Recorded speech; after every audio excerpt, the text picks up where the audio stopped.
नमस्कार, मैं हूं सत्येंद्र सिंह भदौरिया। आप देख रहे हैं प्राइम न्यूज। मैं आज पब्लिक का पत्रकार जो पब्लिक के बीच में रहता है, उस मुद्दे को लेकर आपके बीच हाजिर हूं।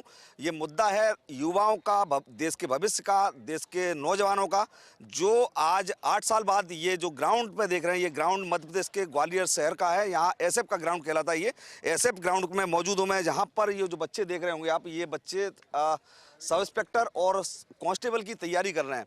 तस्वीरें हम आपको लगातार दिखा रहे हैं। जरा हमारे कैमरा पर्सन महोदय से कहेंगे, भाई ये जो बच्चे हैं, बच्चों की तरफ भी देखिए। यहाँ पर छात्री नहीं है, लड़कियां भी बड़े उत्साह के साथ, ये देखिए लॉन्ग जंप ये कर रहे हैं, है ना। दूसरा ये और सबसे बड़ा मुद्दा है पब्लिक के बीच पत्रकार का जो मुद्दा है, मैं उस सिलसिले में बात करूंगा। साल 2017 में आखिरी भर्ती निकली थी सरकार के द्वारा। साल 2017 में आखिरी भर्ती निकाली गई थी। उस दौरान जो बच्चे अब तक तैयारी कर रहे थे, आज 8 साल बाद यानी 2025 में ये भर्ती निकली है। इसमें करीब 8 साल लग गए।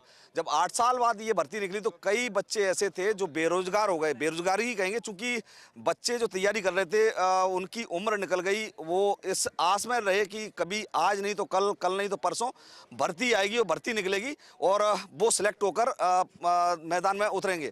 लेकिन उनका ये सपना ही रह गया। अब मैं बात करूंगा विपिन त्रिपाठी जो हमारे साथ हैं। ये विपिन त्रिपाठी ये पिछले 8 साल से सब इंस्पेक्टर की तैयारी कर रहे थे, लेकिन आज इस मोड़ पे हैं। ये बेरोजगार हो गए हैं।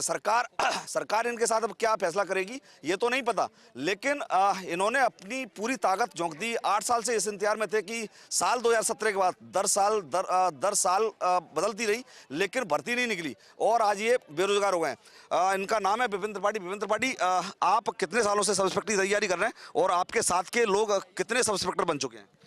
मेरे साथ के कम से कम 30 से 40 सब इंस्पेक्टर बन चुके हैं, जो अभी विभिन्न थानों में थाना प्रभारी हैं। और कम से कम 8 साल बाद वैकेंसी निकली है। तो सरकार को छात्रों के भविष्य को दृष्टिगत रखते हुए 3 साल का एज रिलैक्सेशन देना चाहिए, जैसा कि और अन्य राज्यों में भी दिया है। जैसे उत्तर प्रदेश में दिया है, हरियाणा में दिया है। मेरे सवाल का उत्तर नहीं मिला आपका। मैंने कहा कि आप पिछले 8 साल से तैयारी कर रहे थे, आप आज बेरोजगार हो गए हैं, आप उस कगार पे हैं कि अब आपको नौकरी नहीं मिलनी है। सरकार से क्या अपेक्षा रखते हैं, सरकार से क्या मांग रखते हैं कि सरकार आपको नौकरी दे, या फिर सरकार आपको जो उम्र में छूट दे, या जो 8 साल का गैप है उसकी भरपाई करे? मेरा सरकार से बस इतना ही कहना है कि जो आने वाली जितनी भी वैकेंसी है, उपनिरीक्षक की वैकेंसी भी फिर से आने वाली है और आरक्षक की भी, उसमें 3 साल का एज रिलैक्सेशन देना चाहिए। अभी जो भर्ती निकली है, इस भर्ती को देखा जाए तो इस भर्ती को लेकर आपने, जो आपके साथ के लड़के थे, उनने कहीं आवाज़ उठाई इसको लेकर कि सरकार को इसमें छूट देना चाहिए थी? सारे लड़कों ने क्या बोलते हैं, राजनीतिक तरीके से भी और गलते हैं प्रशासनिक तरीके से, सब तरीके से आवाज़ उठाई, लेकिन कोई भी सुनवाई नहीं हुई इसमें। ठीक है, ये थे हमारे साथ विपिन त्रिपाठी। तो मेरी शुरुआत करने का मतलब ये था कि भाई मैंने जो 8 साल का जिक्र कर रहा हूँ, पब्लिक के बीच का पत्रकार, मैं पब्लिक के बीच हूँ। पब्लिक ही है, ये हमारी जो नौजवान है, ये देश का भविष्य है। ये कहीं ना कहीं पहुँच के जनता की सेवा करेंगे। तो अब ऐसे में इनसे शुरुआत करने का औचित्य ये रहा कि ये 8 साल से जो भर्तियाँ देख रहे थे, लेकिन सरकार के द्वारा 8 साल से भर्तियाँ नहीं निकाली गई। आज ये इस कगार पे हैं कि अब ये बेरोजगार हैं। घर में जाके या तो जो पशु हैं उनका गोबर डालें या फिर जाके खेती करें। तो अब इनकी कहानी खत्म हो जाती है। लेकिन इनको अभी भी उम्मीद है, पीएससी से उम्मीद है, लेकिन पीएससी में अब कितना फाइट कर पाते हैं ये इनका भविष्य बताएगा। अब हम चलते हैं आगे और जो बच्चे हैं उनसे बात करते हैं कि जो तैयारी करके इस ग्राउंड में पहुंच रहे हैं, तैयारी कर रहे हैं। यहाँ जो तस्वीरें आप देख रहे होंगे, ये बच्चे हैं। क्या नाम है आपका? क्या नाम बेटा आपका? एक सेकंड आइए। क्या नाम है आपका? ज्योति। अच्छा, क्या किस चीज़ की तैयारी कर रहे हैं आप? एमपी पुलिस आरक्षक सब इंस्पेक्टर? नहीं, आरक्षक। अभी आपका एग्जाम निकला है? हाँ। कब निकला था? अभी 25 तारीख को रिजल्ट आया था ना। तो अभी कितने साल से तैयारी कर रहे थे आप? सर मैंने तो 1 ही साल से तैयारी की थी। उसमें क्रैक हो गए? वाह, बताइए आपको। देखिए अभी जो इधर आएंगे और महिला जो अभ्यर्थी हैं या महिला जो बच्चियां हैं, उनसे बात करते हैं। देखिए ये जो यहाँ पर है, यहाँ पर पूरा ग्राउंड में हूँ मैं। ग्राउंड में इस समय गुड़िया क्या नाम है आपका? गीता बघेल। किस चीज़ की तैयारी कर रहे हैं? एमपी पुलिस आरक्षक? नहीं, जीडी। आरक्षक। तो आपका एग्जाम निकल गया अभी? हाँ। कब से तैयारी कर रहे थे आप? अभी 15 दिन हो गए। ये जो पुलिस की तैयारी, आरक्षक की तैयारी कर रहे थे, कितने सालों से कर रहे थे आप? वो तो 2-3 साल हो गए। 2-3 साल से। उसके 3 साल के बाद आपका एग्जाम क्लियर हुआ? तो अभी ये तैयारी करने रोज आते हैं आप यहाँ पे? हाँ, कितने बजे क्या? सुबह आते हैं 6:30 और शाम को 6। ठीक है, तो देखिए ये जो बच्चे हैं यहाँ पर तैयारी कर रहे हैं। मैं बात करूंगा, क्या नाम है आपका मित्र? मेरा नाम सर मोनिश है।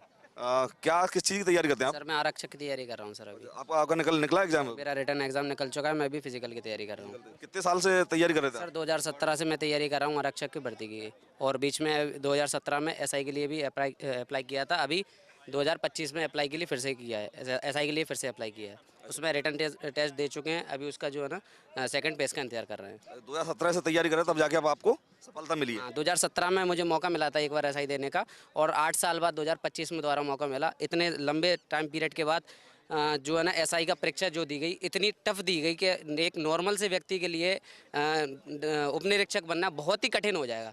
आप या तो पीएससी से अधिकारी बनवाना चाहते हैं उसको, या डिप्टी कलेक्टर बनवाना चाहते हैं, आप दरोगा नहीं बनवाना चाहते उसको, क्योंकि जो सिलेबस गवर्नमेंट ने दिया वो किसी सूबेदार के लिए, सब इंस्पेक्टर के लिए तो हो ही नहीं सकता। वो शायद हो सकता है कि उससे ज़्यादा ऊपर के लेवल के अधिकारी के लिए था।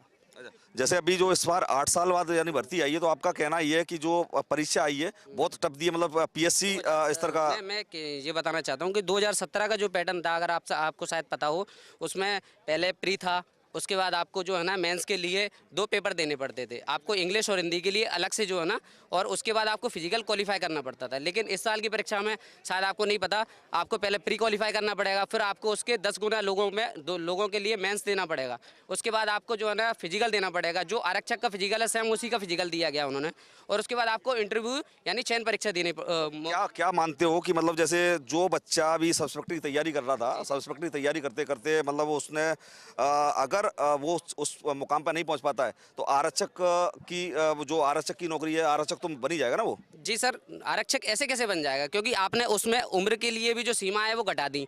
दूसरा ये कि आपने जो आरक्षक के लिए भी जो फिजिकल क्वालिफाई था पहले, आपने उसके लिए भी अब जो है ना नंबर सिस्टम रख दिया। अब जो 2017 का बच्चा अभी तक अगर जो आरक्षक नहीं बन पाया या सूबेदार नहीं बन पाया, अब उसके लिए कितना डिफिकल्ट हो जाएगा बनना। अगर सरकार चाहे तो उसमें थोड़ा सा उम्र में या फिर उसमें थोड़ा सा कहीं अपने क्राइटेरिया में थोड़ा सा छूट मिल जाए, जैसे कि और जो 2017 से भर्ती की जो तैयारी कर रहे हो, उपनिरीक्षक की हो चाहे आरक्षक की हो, उनको कम से कम कुछ एक मौका और मिले। अच्छा, मतलब कहना साफ है कि सरकार ने जो किया वो गलत किया, और 8 साल बाद जो भर्तियां निकाली उसमें मतलब मतलब उन्होंने डिफरेंस पैदा कर दिया कि शायद 2017 वाला जो लड़का, जैसे मैं 2017 में एसआई के लिए सोच रहा था कि मैं एसआई बन सकता हूँ, 2025 में जब मैंने फॉर्म भरा मुझे पता चला कि ये सिलेबस है, तो शायद मैं तो उम्मीद ही छोड़ चुका था कि यार ऐसे कैसे हो सकता है कि सरकार। बड़ी आपके साथी हैं ये। तो और बात करते हैं। देखिए मित्र, इधर आइए। क्या नाम है आपका? मेरा नाम सचिन जाटव है। सबसे पहले तो आपका बहुत बहुत धन्यवाद, आप स्टूडेंटों की आवाज़ उठा रहे हैं। मैं सबसे पहले यही कहूँगा क्योंकि सबसे पहले हमारे लिए ग्राउंड नहीं है दौड़ने के लिए। अभी 20 दिन बाद फिजिकल है और ये ग्राउंड तो 1 तारीख से बंद हो जाएगा। तो मैं आपसे यही कहूँगा, पहले तो ग्राउंड बनवाया है हमारे लिए, क्योंकि पूरे ग्वालियर संभाग के बच्चे यहीं दौड़ने आते हैं, और मेन ग्राउंड ये एसएफबी ग्राउंड है। तो आप यहीं से अपने चैनल के माध्यम से शासन प्रशासन को कहिए कि सबसे और माननीय मुख्यमंत्री योगी आदित्यनाथ जी के दृढ़ संकल्पों से उत्तर प्रदेश इलेक्ट्रिक वाहनों के विकास में अग्रणी राज्य बन चुका है। नोएडा और ग्रेटर नोएडा में ऑटो कंपोनेंट और बैटरी इकाई